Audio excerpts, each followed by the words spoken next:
हाँ जी स्टूडेंट्स, आज हम स्टार्ट करेंगे चैप्टर 7 +1 क्लास परमुटेशन कम्बिनेशन।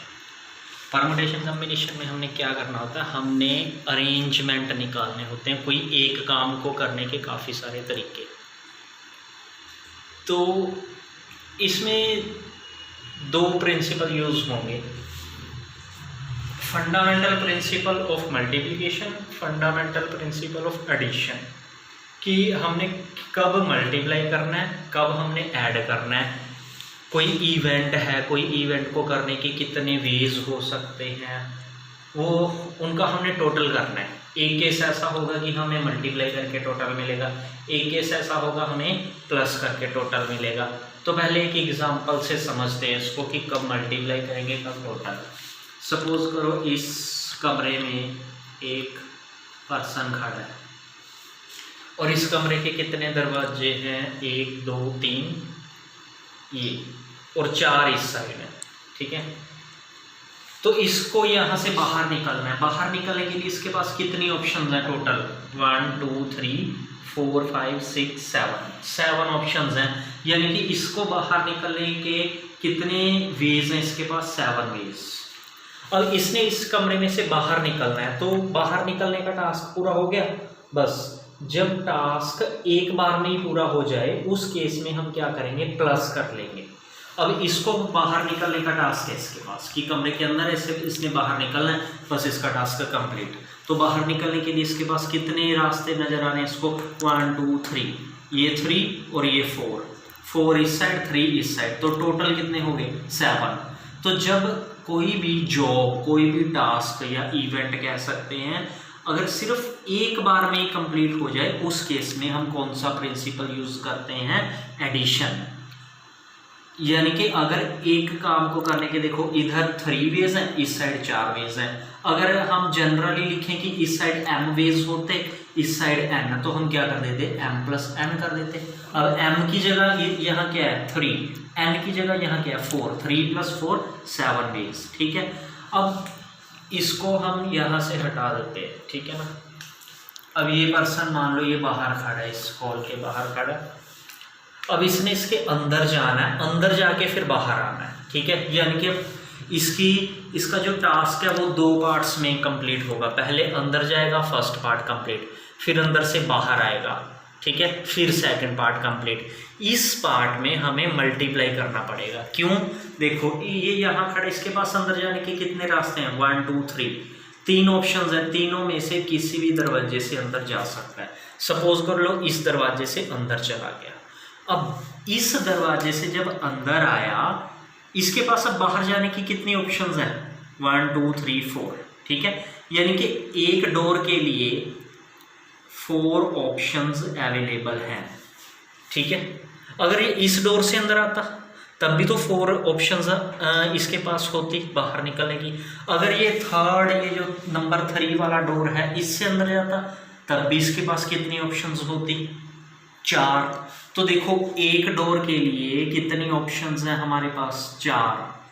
तो 2 डोर के लिए, एक डोर के लिए अगर 4 ऑप्शंस अवेलेबल हैं, तो दूसरे डोर के लिए भी 4, तीसरे के लिए भी 4, तो टोटल कितनी होगी 12। यानी कि 3 × 4 कर दिया हमने, ये 3 ये 4, 1 2 3 इंटू ये जो आगे 4 ऑप्शन हैं, तो टोटल उसके पास 12 वेज आ गए। ये बात सबको क्लियर हो गई कि जब टास्क 2 पार्ट्स में कंप्लीट होगा उस केस में हम मल्टीप्लाई करेंगे। इसके लिए 4 ऑप्शंस हैं, इस दरवाजे के लिए भी 4 ऑप्शंस हैं, इस दरवाजे से एंटर करेगा तब भी 4 ऑप्शंस हैं। यानी कि टोटल हमारे पास 12 ऑप्शन हो गई। अगर एक के लिए 4 हैं तो 3 दरवाजों के लिए 3 × 4 हो गया 12। तो इस केस में कौन सा प्रिंसिपल लगेगा, फंडामेंटल प्रिंसिपल ऑफ मल्टीप्लिकेशन, ठीक है।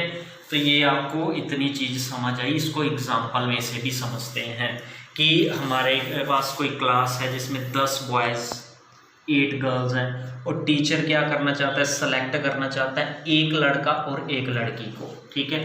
कोई भी फंक्शन है, फंक्शन का हेड बनाना है, हेड बनाने के लिए एक लड़का और एक लड़की चाहिए। तो 10 लड़कों में से एक लड़का सेलेक्ट कर लेगा टीचर, ठीक है। अब इसका टास्क कंप्लीट नहीं हुआ, इसका टास्क क्या है, उसके बाद उसने एक लड़की को भी सिलेक्ट करना है। तो एक लड़का सेलेक्ट किया, उसके साथ कितनी लड़कियां हैं, उसके साथ इन 8 में से कोई भी एक लड़की सेट हो सकती है, ठीक है। तो एक लड़के के लिए 8 लड़कियां, ठीक है, मतलब एक लड़का, उसके पास कितनी ऑप्शंस अवेलेबल है, 8। दूसरा लड़का अगर सेलेक्ट करेगा तभी इनमें से कोई 8 लड़कियों में से एक उसके साथ सेलेक्ट हो जाएगी। तो ऐसे 2 पार्ट्स में जॉब कंप्लीट होगी। तो इस केस में क्या होगा, 10 × 8 80 वेज हो जाएंगे, ठीक है, ये समझ आ गया। अब इसी क्वेश्चन को हम दूसरे तरीके से करते हैं कि उसने एक लड़का या एक लड़की, बस या तो एक लड़का सेलेक्ट कर लेगा या एक लड़की सेलेक्ट कर लेगा, तब उसका काम कंप्लीट हो जाएगा। मतलब टोटल स्टूडेंट्स 18 हैं, 18 में से बस उसने या तो एक बॉय ही सिलेक्ट कर ले या एक गर्ल ही सिलेक्ट कर ले। तो उस केस में क्या होता है, एक पार्ट में जॉब कंप्लीट हो जाएगी इसकी। तो उसमें क्या करते हैं, हम प्लस करते हैं, 10 + 8 कितने वेज आएंगे यहाँ, 18 वेज। टोटल वेज कितने हो जाएंगे, 18, ठीक है। तो इस टाइप का एक क्वेश्चन यहाँ फिर दोबारा देखते हैं। A room has 6 doors. In how many ways a man can enter through one door and come out through other door? ठीक है, एक मैन ने एंटर करना है इस रूम के अंदर। इस रूम में 6 डोर लगे हैं, हमने 3 इस साइड लगा दिए, 3 इस साइड। तो कहता इसने अंदर जाना है रूम के, जिस डोर से अंदर जाना है बाहर उस डोर से नहीं आना। यानी कि अंदर अगर इस डोर से जाएगा तो बाहर बाकी जो बच गई डोर उनमें से बाहर आएगा। तो बाहर आने के लिए इसके पास कितनी ऑप्शन बचेंगी, 1 2 3 4 5, क्योंकि इसमें से बाहर नहीं आ सकता, ठीक है। तो ये टास्क भी 2 पार्ट में कंप्लीट होगा, अंदर जाना फिर बाहर आना, तब पूरा टास्क कंप्लीट होगा। 2 पार्ट में हो गया तो मल्टीप्लाई करेंगे। अंदर जाने के कितने वेज हैं, 6। ये 6 डोर में से किसी से भी जा सकता है, तो अंदर जाने के लिए 6 वेज हैं। ये प्रिंसिपल लगेगा ना m × n वाला, ठीक है। तो अंदर जाने के लिए 6 डोर हैं, लेकिन बाहर आने के लिए 6 नहीं है, क्योंकि जिस डोर से अंदर जाएगा उससे तो बाहर आना नहीं। तो बाहर आने के कितने वेज हैं, 5। 6 × 5 कितना हो गया, 30। तो ये हमने प्रिंसिपल सीख लिए, principle of multiplication, principle of addition. ये कुछ एग्जांपल्स भी कर ली हमने। कल हम रेपिटेशन और नॉन रेपिटेशन वाला टॉपिक रिवाइज प्रोसीड करेंगे।